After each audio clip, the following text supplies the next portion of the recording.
What's up, Mobians of the Multiverse? It's Project Nine Tails here, and welcome back to another late night stream, everyone.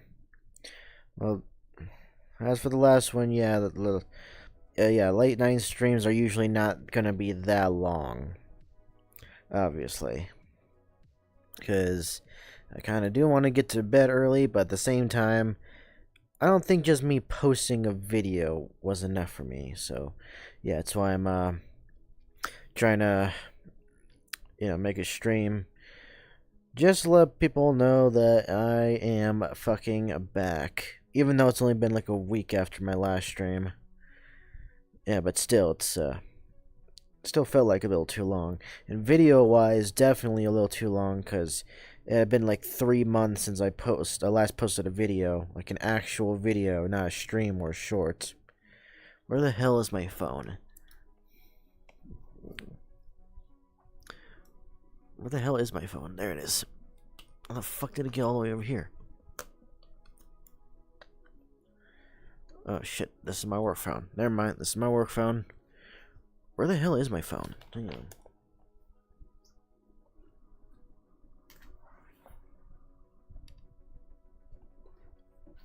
Oh crap, where is it?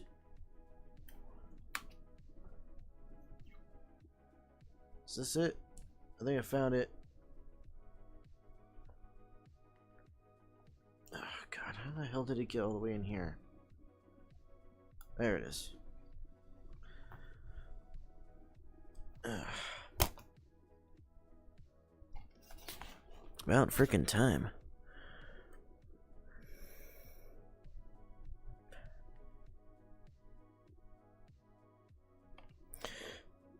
Alright, time to go on this freaking stream. Just so I can look at the chat. Alright. Phone is going to be right here. So that way, I can check on chat if someone types.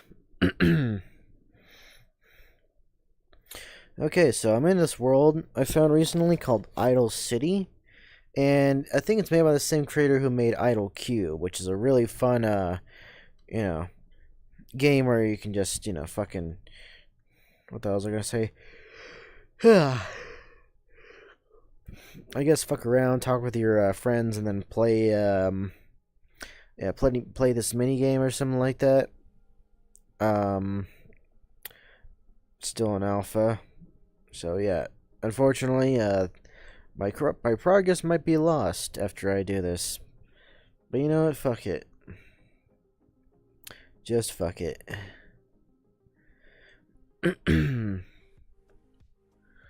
Okay, defense. Okay, it's a little different from Idle Cube. Well, how do I get this?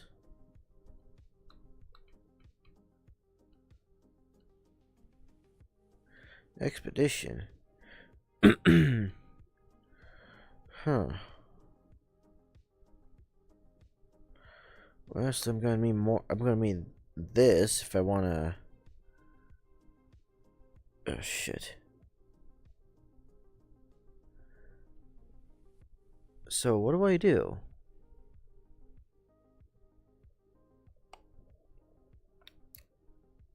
Huh.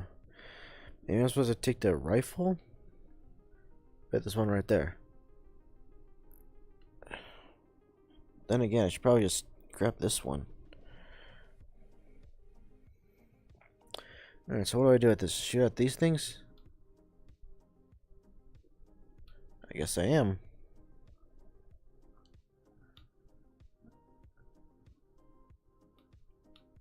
Huh.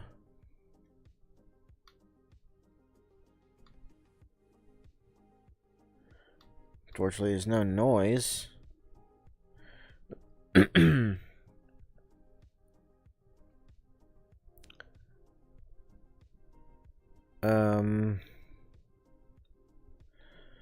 So what the hell do I do now?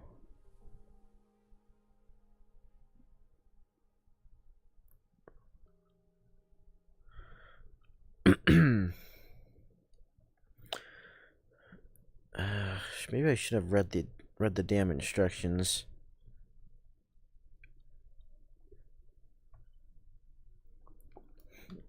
Cause I don't know if this is doing anything. Is it?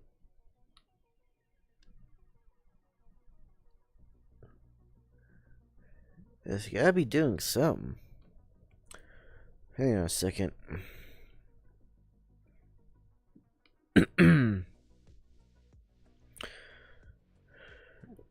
Okay.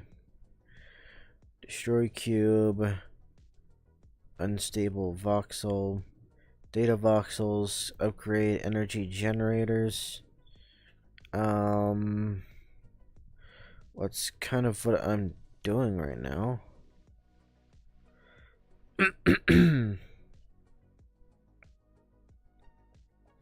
Yeah, I'm destroying voxels. No, destroying cubes and shit like that. Yeah, I'm definitely destroying cubes. Oh, wait. Am I supposed to do this? I guess I am.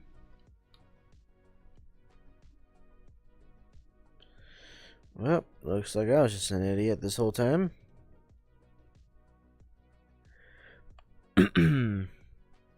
Yeah, don't mind me. I'm just, a little brain dead sometimes.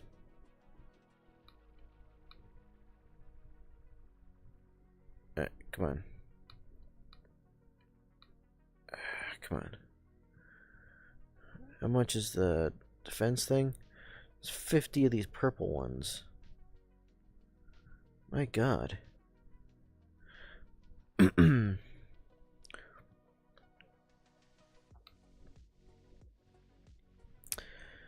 Okay, so like I said, it's supposed to just destroy cubes for now.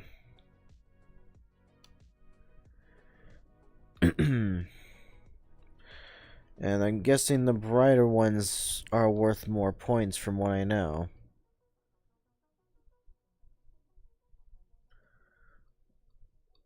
So, what are the blue ones for?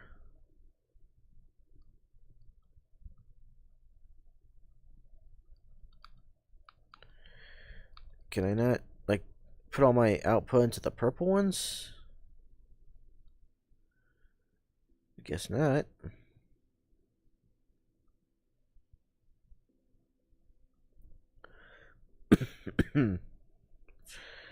Okay, so I'm just going to just keep destroying cubes, I guess. So I can upgrade. I think I'm almost there.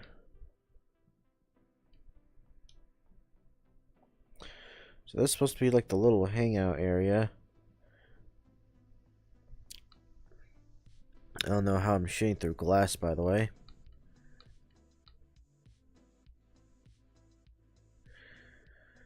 Yeah, it's a little too open to the public, though. Yeah, I can feel the chill running through this place.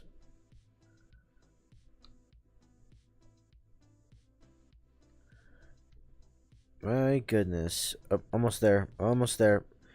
You little bastard. Damn it. Come on. Almost there.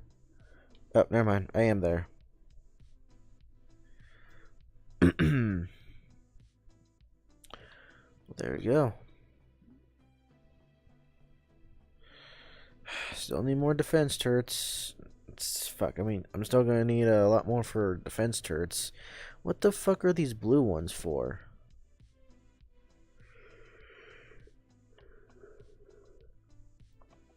It's very weird.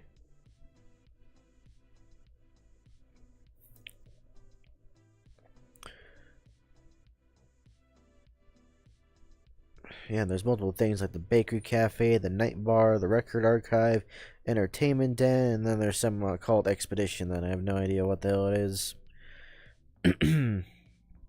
And yeah, I guess it gives us more multipliers. And I'm guessing that's why this place is called Idle City, because, you know, it's just a bunch of buildings. I mean, I don't know if that qualifies as a city, but I don't know. I don't know how the hell to explain it. God, I better not be getting tired already. I just freaking started this stream.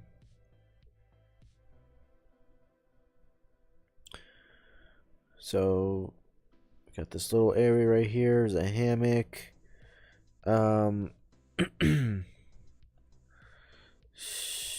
Okay. What other places do they have? Obviously, this is supposed to be the bakery. What's up here? I need to check what the hell's up there. Wait a minute. Hang on. I think I just go up there through here.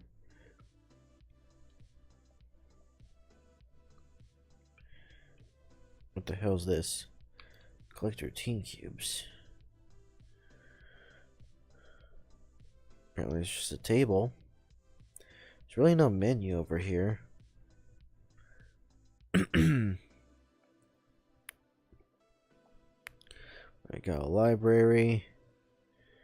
We can worry about this place. You know, setting up camp in this place when, Sorry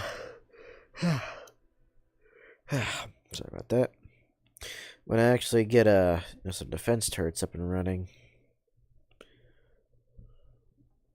This place looks good, too. I guess. Huh.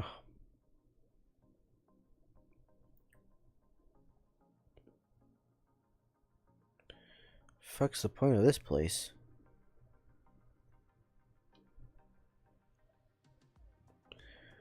Huh. I don't know what exactly is happening. Are those twin cannons and the missile launchers the only thing that's here, actually? I don't know if it is or not, but... yeah.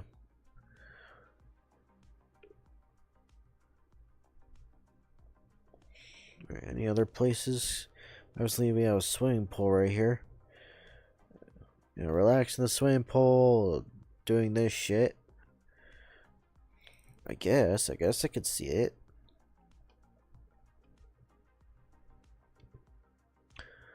What do we have here?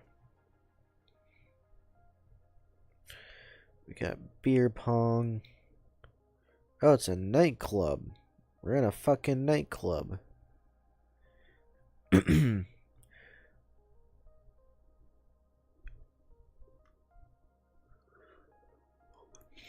Why the hell do these look like prison cells? I don't know why the hell there's a fucking nightclub here, though. Oh, I'm scared. I don't know if this is glass or not. Okay, it's glass. Okay. Yeah, I don't see the point of, I think these are fucking prison cells. What the hell? Why are there prison cells here?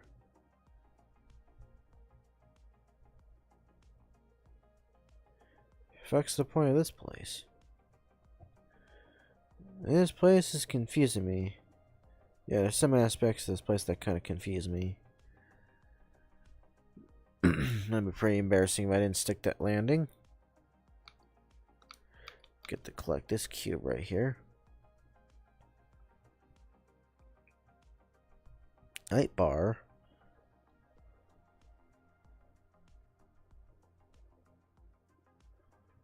Huh. I guess I can see this place.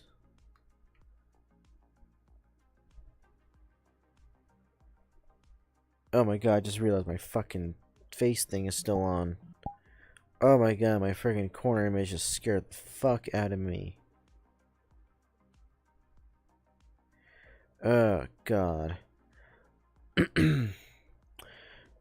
So basically, I was using that face mirror to fly to film the introduction to my most recent video. If you haven't watched it, Star Fox at Astra, episode 1. I would recommend you watch it. But yeah, I was filming that intro and I had, you know, fucking Go Go Loco requires the face mirror. What the hell is it called? Yeah, face mirror to be on in order to actually fly. I don't know why. Okay, we're almost there. It's at the to get the turrets. It's gonna be I think it might be a while before that happens, so I might as well put on a video. And this is lo-fi. Huh. First up, where the hell's... There's the volume. Alright. Let's put on a video, shall we? I already have one in mind. Remember Zavox? No, I think it's pronounced Savox, like with an S. Yeah, Savox. Yeah. For those who are new to the stream, fun fact, he actually used to be called Savage17. He was a Dragon Ball Z, Android 17 character channel. Yeah. Obviously, switched content styles and completely restarted, but yeah, good for him that he's doing a lot better now with these new videos. So yeah, the video is called 10 Disturbing Cases of Real Found Footage. Might as well watch this shit while just before I'm about to go to bed. Might as well traumatize myself, I guess.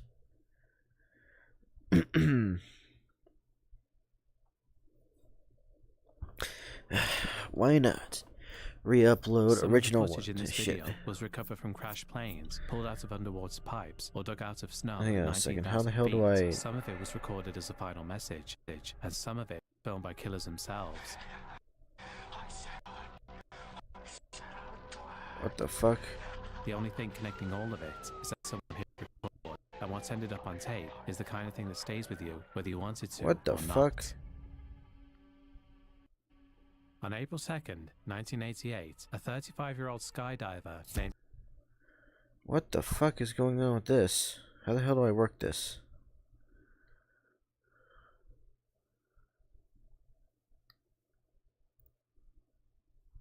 Okay, how the hell do I work this thing? Okay, so... minus 10 seconds, but...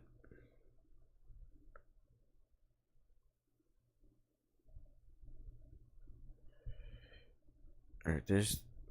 What the fuck? I guess... Ivan McGuire showed up at the Franklin County Sports Parachute Center in Louisburg, North Carolina. He was a regular there, over 800 jumps under his belt, most of them spent filming other people's dives with a camera strapped to a special harness on his back. That day, the drop zone owner had asked him to film students. Alright, so I can't even fucking rewind. I can't rewind.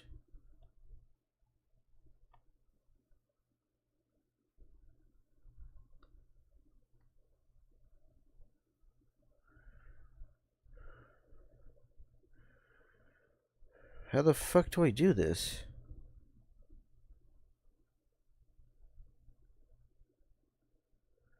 This is some of the dumbest controls I think I've ever seen. I'm just gonna okay. Re-upload original was age restricted, mostly uncensored version is on Patreon. Oh, so this is a re-upload. So I don't know if I saw this or not. Not that I know of. Some of the footage in this video was some of it was recorded as a final message, and some of it was what filmed the by fuck killers is going? themselves. Hang on a second. Hang on, restarting the video again. What the fuck is going on with this right here? It's supposed to rewind, but isn't doing shit. I think it's just jumping forward. Some of the footage in this video was recovered from crashed planes, pulled out of underwater pipes, or dug out of snow at 19,000 feet. Some of it was recorded as a final message, and some of it was filmed by killers themselves.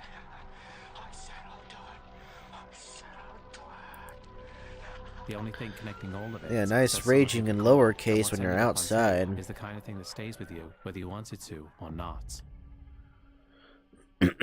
On April 2nd, 1988, a 35-year-old skydiver named Ivan McGuire showed up at the Franklin County Sports Parachute Center in Louisburg, North Carolina. He was a regular there, over 800 jumps under his belt, most of them spent filming other people's dives with a camera strapped to a special harness on his back. That day, the drop zone owner had asked him to film students and instructor doing a tandem jump for a promotional video, which was nothing Ivan hadn't done hundreds of times before. He stayed late past his usual shift, and it was his third jump of the day. 12 people boarded an Engine Beach D-18, climbed to 10,500 feet, and Ivan rolled out of the plane backwards, with the camera running, tracking the instructor and students as they fell. The footage was steady and professional, and he kept the pair centered in the frame the whole way down. It looks You like could tell just from one watching more, it and that then it I. felt like he'd done it 1,000 times. Then the instructor pulled their chute, and the shit. pair shot upward out of frame. That was the moment Ivan would normally have reached for his own ripcord. He went to his right hip, and there was nothing there.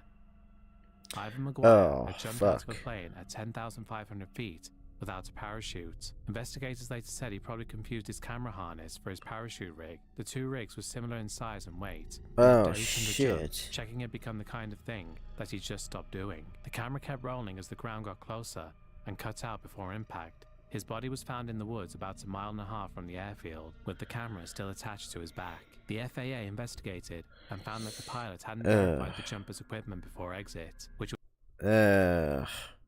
And you know what they say about human bodies, they don't bounce like balls, they go splat.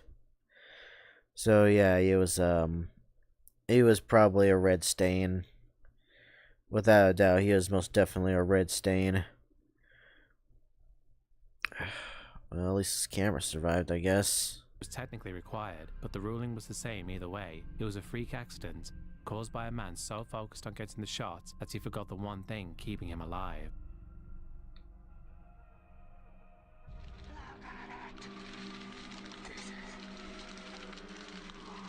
Yes, the guy is screaming in On lowercase. August 15th, 1989, This is coming from me, Alfonso though. Mula was driving along Says Interstate I kind of 205 scream in Stockton, lowercase. California, when his car overheated. He pulled over with his son Hector and started walking toward a nearby house to find a phone. On the shoulder of the road, Hector kicked an old military camouflage jacket lying in the dirt. Inside it was an unlabeled VHS tape, a few heavy metal cassettes, and nothing else. They took it home and put it in the VCR, and what they saw made them call the police immediately.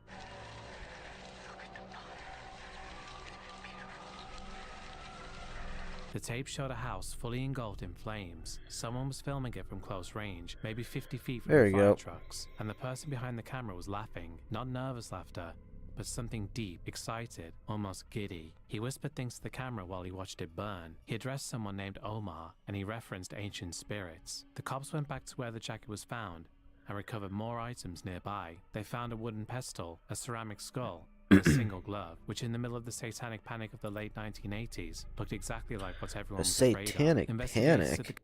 What the fuck? How come I didn't hear about this?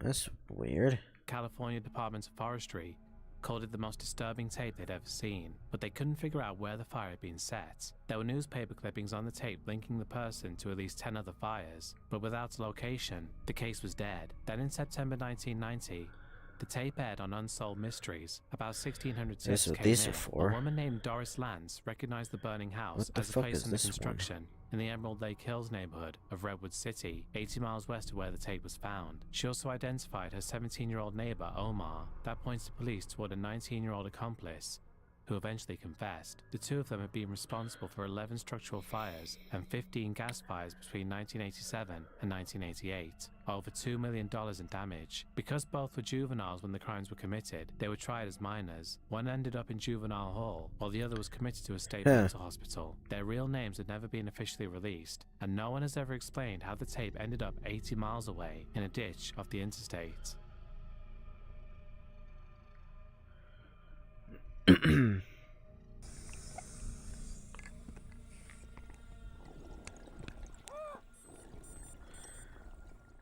Blue Hole in Dahab, Egypt, is a near vertical sinkhole in the Red Sea, about 100 meters deep. Oh my god.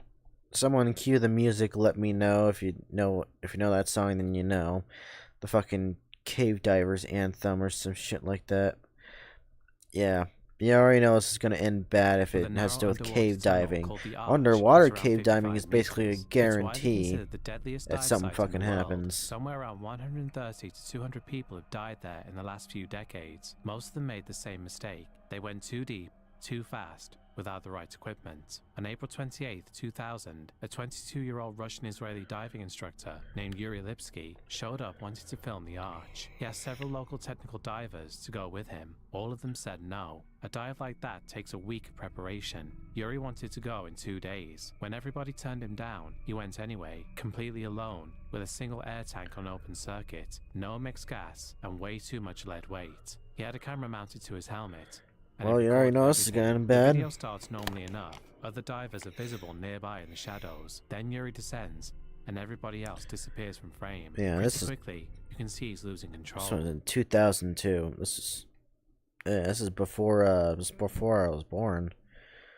Yeah, a little more than a year before I was born. His dive computer flashes 81 meters, then 91. Nitrogen narcosis kicks in hard at that depth. It makes you euphoric, confused, and even stupid. You make bad decisions, and you don't even realize you're making them. At one point, he tries to inflate his buoyancy control device to stop sinking, but the pressure at that depth is so extreme that the BCD ruptures. There's no stopping at that point. The camera captures him struggling with his regulator, and you can hear his breathing change, getting ragged and panicked. He hits the bottom at about 115 meters. The camera lands on its side in the sand and keeps recording for another minute or so, nothing but his breathing getting weaker and the steady beeping of his dive computer alarm. A local technical diver named Tarek Omar recovered Yuri's body the next day at his mother's request. He found the camera lying in the sand nearby and brought it up too. He later said he wished he left it down there, as the footage has been viewed tens of millions of times online.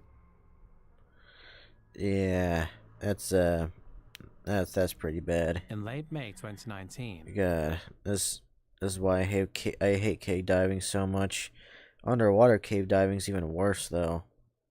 A 12-person mountaineering expedition, led by 64-year-old British guide Martin Moran, was attempting Nanda Devi East in the Indian Himalayas, the country's second highest peak at about 7,400 meters. Moran was one of the most respected climbers in the world, with 14 first ascents in India alone. He'd founded his own guiding company with his wife Joy. He knew the Himalayas better than most people know their own neighborhoods. The team split into 2 groups. Moran took 8 climbers to acclimatize on a smaller unmanned satellite peak at about 6,477 meters. On May 25th, he radioed in that they'd set up a high camp at around 5,400 meters and planned to push for the summit the next morning. That was the last anyone heard from them. When the other group went to investigate, they found avalanche debris covering the route. The Indian Air Force spotted 5 bodies from the air on June 3rd. Over the next month, Indo-Tibetan Border Police recovered 7 of the 8 dead. Moran's body was never found. What they did find was a GoPro camera buried in the snow at around 19,000 feet. The footage is less than 2 minutes long. It shows the climbers single file on a narrow snow ridge, with their heads down, battling wind. You can hear boots crunching into packed snow, and nobody's talking. Then there's a loud crack, and the video stops. The ridge collapsed under their weight, and triggered the avalanche that killed all of them. The head of the ITBP search team. Oh damn! So everyone in that footage just fucking died. Holy shit! Aircraft. 8 people went up that mountain, and the only thing that came back to explain what happened to them was a minute and a half of video and a sound like a gunshot. So, none of their bodies have ever been recovered? It was just the camera? Like, not a single one of them. Shit. Well, they're probably going to be preserved in ice. Or, they're probably going to be perfectly preserved if they ever do get found. In 1994, a 20-year-old South African diver named Dion Well, here's the fucking bar right here. Oh, there we go. Yeah, there we go.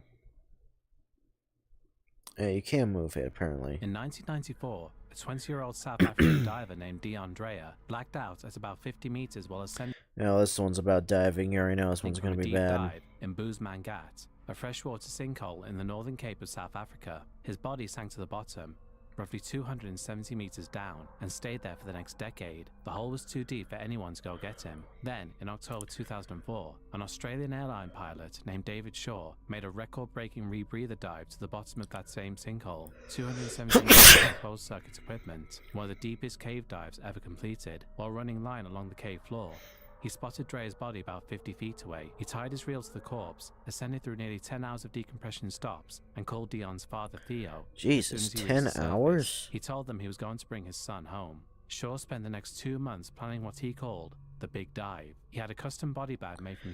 Yeah, he's gonna die too, isn't he? Yeah, he's 100% gonna die too. Silk. He practiced the recovery procedure at 20 meters with his dive partner Don Shirley playing the victim, and got the whole thing done in under 2 minutes. A Cape Town cameraman named Gordon Heil. Yeah, but he spent 10 hours decompression stops.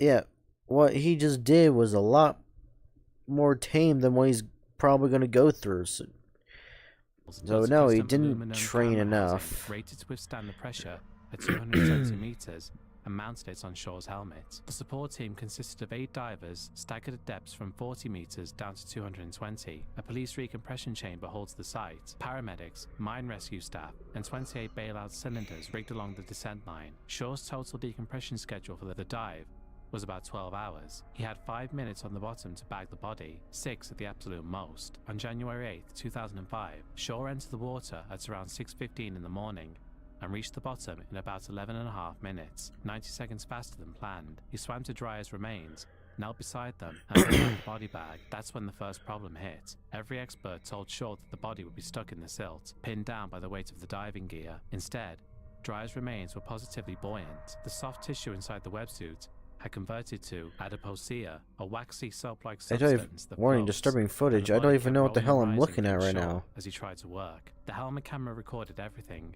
Shaw set his dive lights on the cave floor so he could use both hands, and as he wrestled with the body in the bag, the light cord got tangled in the cave line and the bag's drawstrings. 6 minutes passed, his pre-arranged aboard time, and he still hadn't finished. He stopped working on the body and tried to free himself from I the can't see tangle, shit. but the lines were wrapped around his leg and his gear. On the audio track, you can hear his breathing change. It starts calm and measured, the way a rebreather diver is supposed to breathe, and then it gets faster and shallower and harder. The sound of a man working at maximum effort to depth, where the gas density alone makes every breath feel like sucking air through a straw. The forensic team later concluded that the physical exertion of wrestling the buoyant body and fighting the entanglement, combined with an overfilled counterlung in his rebreather that prevented him from fully exhaling, caused a fatal carbon dioxide buildup over about 10 minutes. At roughly 22 minutes into the dive, Shaw's hands stopped moving, and the breathing on the audio faded out. He lost consciousness and drowned at the bottom of the cave, 270 meters down, tangled in the same line tied to Dryer's body 3 months earlier. Don Shirley, waiting at 220 meters for Shaw to come back, eventually pushed deeper looking for him. He saw a single motionless slide far below, and he knew. He wrote, "Dave is not coming back" on his dive slate and began ascending. On the way up, he developed severe inner ear decompression sickness, started vomiting into his mouthpiece, and nearly lost the line. The support divers spent the next 12 hours shepherding him through the decompression stops. He survived, but with permanent balance damage. 4 days later, on January 12, 2 team members went back into the hole to recover equipment. When they inflated the lifting buoy on the shot line to raise some cylinders, the expanding gas also pulled the cave line off the bottom, and with it came both bodies. Trapped gas in Shaw's dry suit expanded as he rose, accelerating the lift. Police divers found him floating upright at about 20 meters, arms spread, jammed against the cave ceiling, with Dryer's headless remains dangling below him on the loop-tangled line. They cut the helmet camera free. The tape inside was undamaged, and the footage of Shaw's last 20 minutes has been watched by divers around the world ever since. Well, shit. In the city of Novinimirsk in Sounds South Russia, fucking there was a horrible. man named Anatoly Slivko, who everybody trusted. He ran a youth club called Churgid for boys, won awards as an amateur filmmaker, gave interviews on local radio and television, and in 1977 received the title of Honored Teacher of the Soviet Union. Parents lined up to send their sons to his club, not knowing that there was a truly horrifying secret behind it. The whole thing started in 1961, when Slivko was 22. He witnessed a drunk motorcyclist hit a teenage boy on a sidewalk. The boy was wearing a Young Pioneers uniform, and he convulsed and died on the pavement, surrounded by the smell of gasoline and blood on his shoes. What Slivko felt Damn, watching that it wasn't frickin' horror, it was went from arousal. 0 He to spent the 100 next 2 real decades quick. trying to recreate that moment. He founded Churgid and used it as a pipeline. Once or twice a year, he'd single out a boy between 11 and 15, tell him he needed an actor for a home movie about Nazi executions, buy him a new uniform, polish his shoes, then bring him to the woods and anesthetize him with ether. He'd hang the boy from a noose until he lost consciousness, then strip him, molest him, and film the whole thing on a 16mm camera. That's fucking Afterward, horrible. he'd revive the boy, who'd wake up with no memory of what happened. He did this 43 times over 22 years. 36 boys woke up, 7 didn't. When one died, Slivko dismembered the body, doused it in Oh my gasoline, god. and burned the remains to recreate the 1961 crash. He kept the victim's shoes as trophies, and some of his films apparently showed him sawing through the bones of the feet while they were still inside the polished shoes. Every time a boy went missing, police told the parents the same thing. He was a runaway. None of them ever came back. In 1975, an 11-year-old named Andrei Pogosyan disappeared after telling a neighbor he was going to be in one of Slivko's films. His mother named Slivko directly to the police. They brought him in, but the man was a decorated teacher and a city council deputy, so they let him go. 10 more years of killings followed that decision. It finally ended in July 1985, when 13-year-old Sergei Pavlov vanished after saying he was going to meet the leader of Chergid. His parents refused to accept the runaway explanation, and his mother started questioning the other boys in the club. Multiple members admitted they'd been hanged unconscious for Slivko's films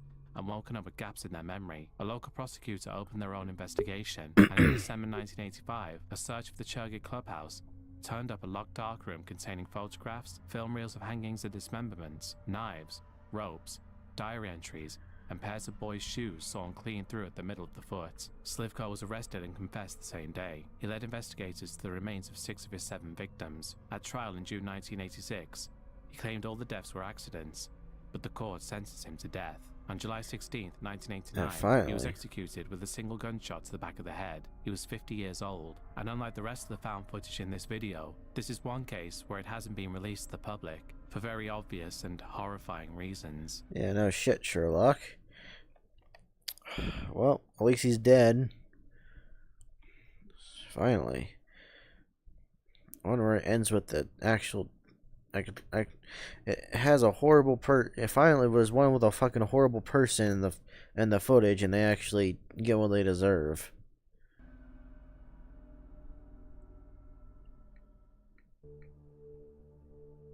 On September 16, 1996, the building manager at the Van Buren Plaza apartments in Hollywood, Florida, noticed something dark seeping through the ceiling of a ground floor unit that looked like blood, and called the police. When officers forced open the doors to the apartment above, the smell hit them before they saw anything. Inside, they found the badly decomposed body of a 21-year-old man named Ricardo Lopez, dead for about 4 days, with a 13-year-old beside him. On a piece of cardboard, he painted Yeah, the words, I fucking know this is the Bjork stalker. Oh shit.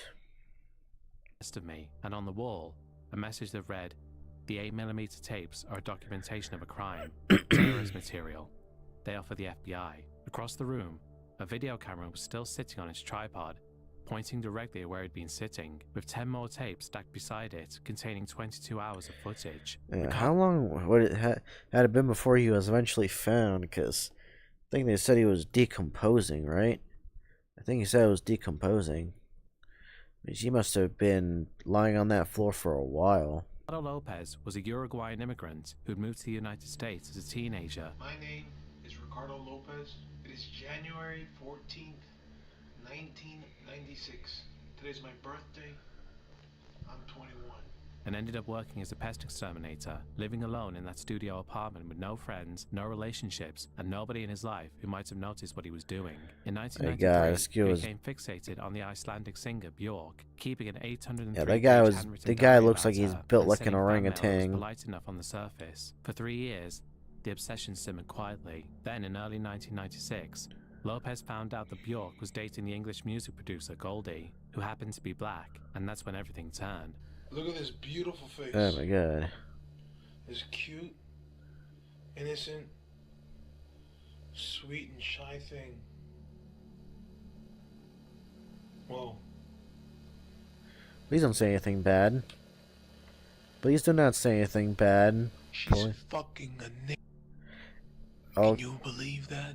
Thank you, Savox, for censoring that. Fucking nigga. That's... And you see, everyone, that word is not an exclusively to white people word, because this guy is definitely not a... He's definitely Hispanic or Latino. Wow. I barely hear anything from Uruguay, but nice first impression. Nice first impression. unacceptable.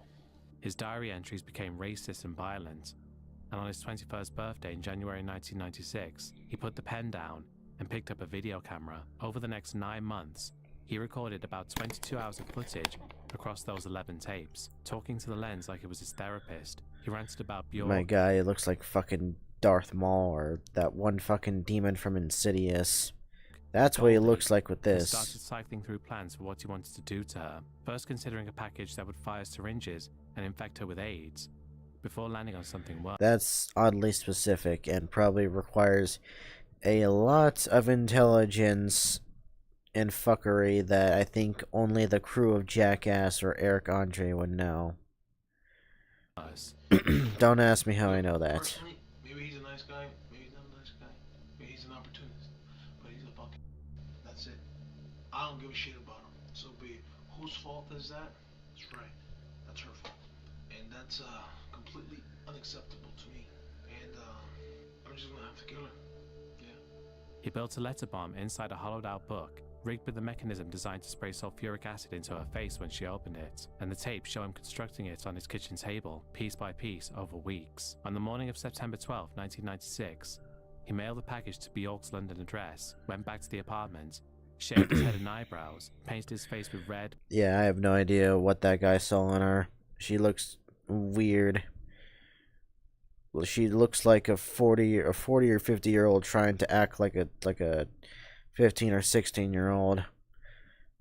Yeah, I've never listened to Bjork songs, but she definitely looks a little strange. Jesus. And I called Madonna weird looking. Black and green grease paint and put on Bjork's cover of I Remember You. When the song ended, he shot himself while the camera recorded the whole thing.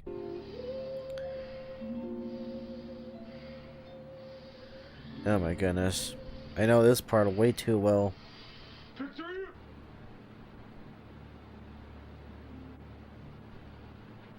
4 days later, the police were standing in that apartment reading the message on his wall, and when they pressed play on the tape still in the camera, they realised what he'd mailed and where he'd sent it. They called Scotland Yard immediately, and British police tracked the package to a South London sorting office and detonated it before it reached Bjork. She never saw it, and she and Goldie had actually broken up days before Lopez mailed it, though he had. Oh my goodness. So he basically took himself out for nothing. My goodness.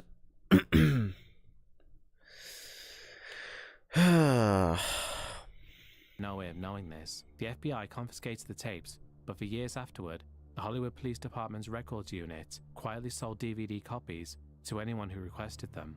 The footage eventually leaked online and can still be easily found. It shows Lopez alone in that studio apartment for month after month, his body swelling and his eyes getting wider, talking to a camera that never talked back. While he My God, this is why I plan on moving in with my sister, because the more of this shit I watch, the more I realize I should not be alone in an apartment, because the insanity will do this shit to me. Social interaction is important, even though I'm kind of an introvert. planned revenge against a woman who didn't even know he existed. On October 4th, 2006, the Barry Police Department in Oh, I already don't like this. This is probably gonna be fucked, isn't it? Man, I was only 5 years old at the time. Ontario, Canada, received a phone call at 6:15 in the morning. The woman on the other end said, in a completely flat voice, that her children were dead. When officers asked what happened, I knew it. she said she didn't remember. They rushed to her apartment, and a 31 Watch it have been her. She looks like someone who would kill her children. one-year-old woman named Elaine Campione opened the door. She led them to the master bedroom. On the bed were two little girls, 3-year-old Serena and 19-month-old Sophia, dressed in clean pajamas with earrings and necklaces on, holding hands, surrounded by stuffed animals with a rosary and a family photo between them. Their skin was already turning blue. There was nothing in the room that explained how they died. But when investigators searched the apartment, they found a camcorder, and what was on it told the whole story. The first clips on the tape were innocent. Elaine filming Serena's 3rd birthday on August 8th, singing Happy Birthday. It's August 8th, 2006. Happy birthday to you. Happy birthday to you. Happy birthday, Serena. Watching her open her presents and discover a new bike. The next recording showed both girls playing together. It looked like any home movie from any family, but to understand what came next, you have to understand what Elaine was going through. She was in the middle of a brutal custody battle with her ex-husband Leo. She said he'd beaten her for years. including kicking her in the stomach while she was pregnant. He'd been charged with domestic abuse and they divorced, but now Leo was filing motions to get more access to their children. You can protect me. My God, if you would have gotten fucking proof of that, that case would have probably been a landslide. Literally, no freaking threat that your kids are gonna get taken away. You are the devil, Leo. You are the psychotic devil. Claiming Elaine was unfit, he wasn't entirely wrong. She'd been hospitalized multiple. Yeah, I actually agree with Zavox right there. She is definitely unfit to take care of her children. I mean, clearly her ex-husband sounds like a horrible person, but that doesn't give her an excuse to fucking crash out. Times for psychotic episodes, told people she saw aliens, and wouldn't let Serena touch anything that was red. The custody fight was destroying what was What? No touching anything that's red? What the fuck is going on? left of her mental health, and she'd become convinced that Leo was going to show up one day and take her daughters by force. The next recording on the camcorder was dated October 2nd, 2 days before the police call, and the tone had changed completely. Elaine was ranting into the camera about Leo, about his family, about the courts, and about how nobody believed her when she cried for help. Her daughters were in the room while she was doing this. After she stopped recording that night, she drowned both girls in the bathtub, then she dressed them, I fucking knew arranged it. them on the bed the way the officers would later find them, I fucking knew she killed him. and turned the camera back on. She stared into the lens and said, I hate you, Leo. I really hate you. You are the devil. You wanted to win. You won. Yeah, this is coming from the child killer, though. This is coming from the one who would fucking kill children just to spite her ex-husband. Are you happy? How does it make you feel? she tried to take her own life afterward, but survived. She spent the next 2 days alone in the apartment with her daughter's bodies before making that call. Elaine was convicted of 2 counts of first-degree murder in November 2010. Electric and chair, sentenced to please. life, with no Damn. possibility of parole for 25 years. Damn. I was expecting the electric On February chair. 25th, 2022, 5 commercial divers were doing maintenance. I think I know this one. Oh, this footage is gonna make you hate corporations more than you already do. On an underwater pipeline at the Paria Fuel Trading Company facility in Ponte Pier, Trinidad. Their names were Kazim Ali Jr., Yusuf Henri, Fizal Kurban, Rishi Nagasar, and Christopher Boudram. The job was straightforward enough. Yeah, I as they know were this working one. From a pressurized habitat Only one of about them 18 survives. meters down, trying to reopen a sealed section of a 30-inch pipe, and they'd been at it for hours. They needed a wrench to open the valve. Kazim went to get one, came back, and handed it over. His co-workers cranked the valve open, and in an instant, the pressure difference between the pipe and the habitat created a vacuum so powerful, it sucked all 5 men into the pipe like they were nothing. The pipe Yeah, that's what the fuck's it called? You know, that shit underwater can do. Okay, I seriously want to know what the hell those blue ones are.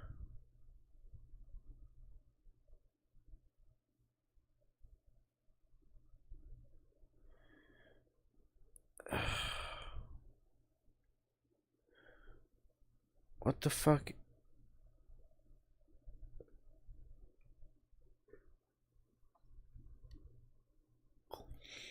What the fuck do I do with these blue ones? Also, there's the open flight thing. I didn't know that.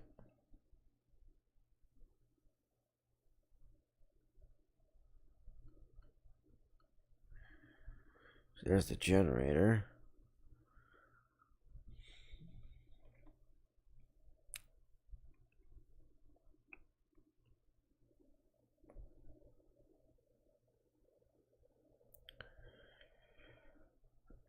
Fuck's sakes.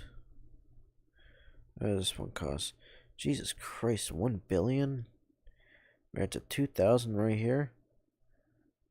Alright then, I'm just gonna do that, I guess.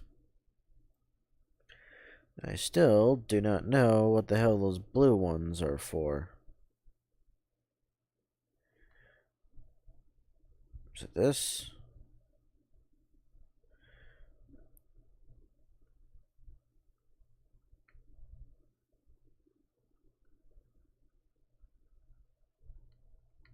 Nothing's here.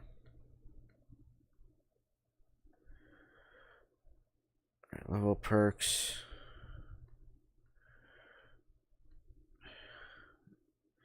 Upgrade workplace. Nope.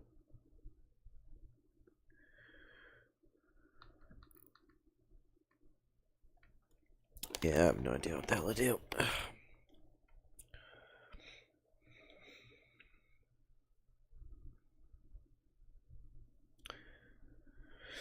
I have no idea what the hell to do with these blue ones right here.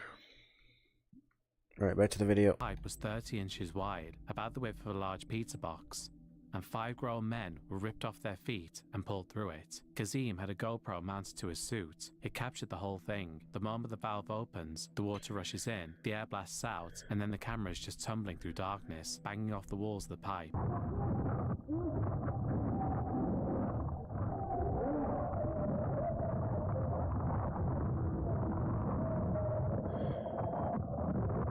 I can't see shit. The footage is violent, 90 seconds of being flung through a metal tube at high speed before they hit a section where a small pocket of air had formed, just barely enough to keep them breathing. All 5 of them were still alive, though one had a badly injured leg and they could barely move. The pipe was pitch black and full of crude oil residue. The 2 men at the front, Christopher and Fizzle, started crawling forward through flooded sections, hoping to reach the end of the pipe. At some point, Fizzle gave up and refused to go any further. Christopher kept going by himself, crawling through total darkness in a pipe full of oil and seawater. After about 3 hours, he reached the end where volunteer rescuers pulled him out. The other 4 were still alive in that pipe, and everyone knew it. The families knew it. The rescue divers who pulled Christopher out knew it. Yep. And they could hear sounds coming from inside the pipe.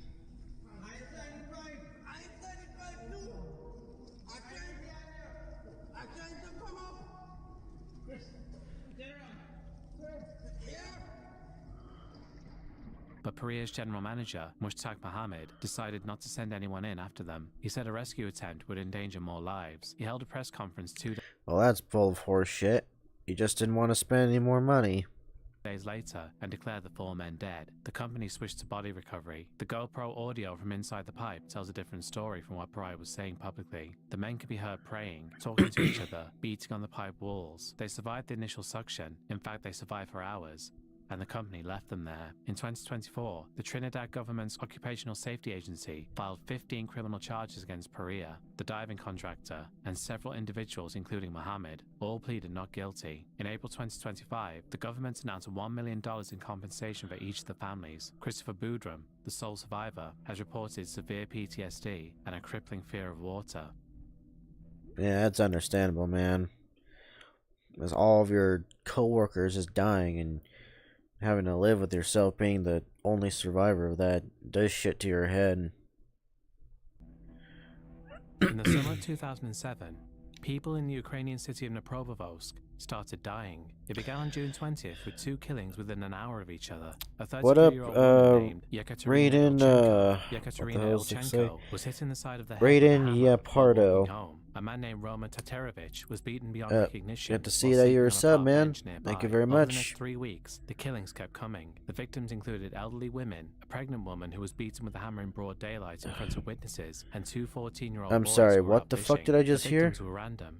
There was no connection between them, and no motive anyone could identify. The only pattern was brutality. Whoever was doing this was using blunt objects, usually a hammer, and they weren't stopping until the person was unrecognizable. By Oh my mid-July, god. 21 people were dead. Police had nothing. Then on July 23rd, the someone fuck walked do into you a have pawn shop trying nothing? to sell a cell phone for about $30. The phone had to be turned on so the shop owner could test it. The moment it powered up, police tracking systems flagged it as belonging to one of the victims. Officers arrived at the shop and arrested 2 19-year-old men right there at the counter, Viktor Sayenko and Igor Saprunyuk. A third, Alexander Hanza, was arrested at his home trying to flush stolen phones down his toilet. All 3 came from wealthy, well-connected families, with Sayenko's father being a lawyer and Saprunyuk's father a test pilot. Yeah, I wonder how a motherfucker's dad is gonna try and defend him. He can't. The Spoilers. former Ukrainian president. They'd known each other since they were 14 and had started torturing animals before moving on to petty crime. Oh And yeah, then that's sometime definitely the shit that happens before serial killers fucking kill in the people. spring of 2007, they decided to start killing people for fun. They filmed some of the killings, not all of them, But enough. Yeah. When police searched their homes, Yeah, and that right there. What are you playing? I'm playing VRChat right now. It's pretty much yeah, pretty much one of my go-to games. But yeah, that right there, killing people for fun. Electric chair, please. That's the electric chair. In the words of Mace Windu from Star Wars, they are too dangerous to be kept alive. Yeah, completely irredeemable. Just get rid of them. Don't keep them alive for our fucking tax dollars to pay for their meals.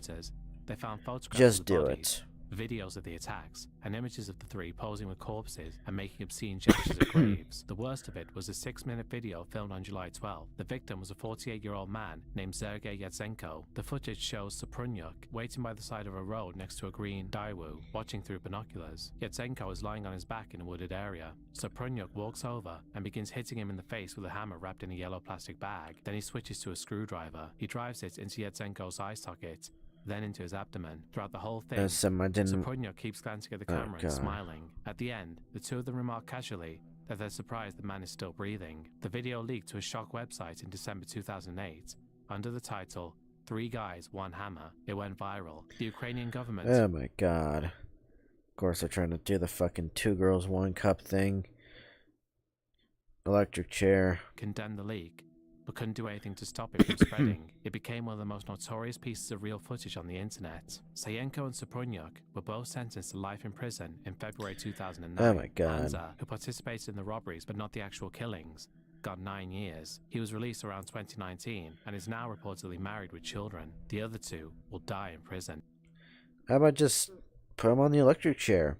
Just get it over and done with. No more tax dollars get to be spent with those motherfuckers. This electric chair, man. It surprisingly solves a lot of things. How long have I been streaming? Man, 57 minutes already. Damn. Don't stay up late, my friend. I know. Yeah, I'm gonna stream for a few more minutes and then I'm gonna end the stream because yeah, I gotta go to bed.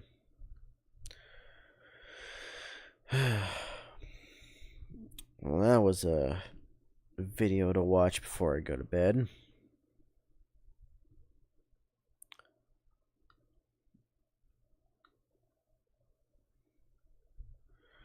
What level is my generator at?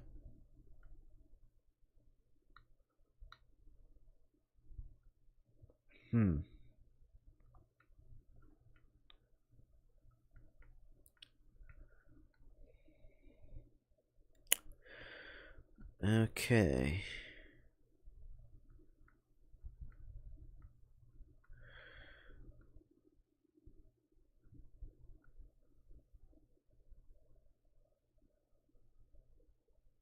What the fuck? How do I have no idea what this is. Richmond.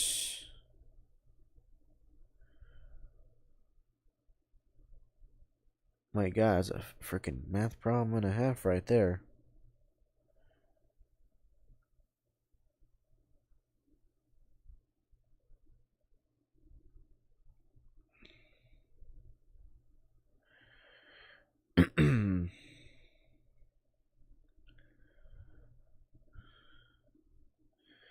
Yeah, you keep working right there, turrets right there.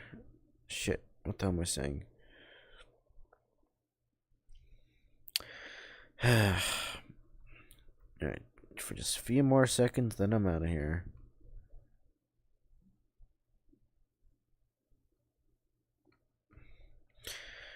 Actually, you know what, fuck it, I'm just gonna end the stream right now. If you enjoyed this stream, make sure to leave a like and subscribe, and yeah, check out my my other streams, my shorts, and my newest video, Star Fox at Astra Episode 1. And yeah, this is Project Nine Tails. Signing. Fucking hell. No, just fuck it. Signing out.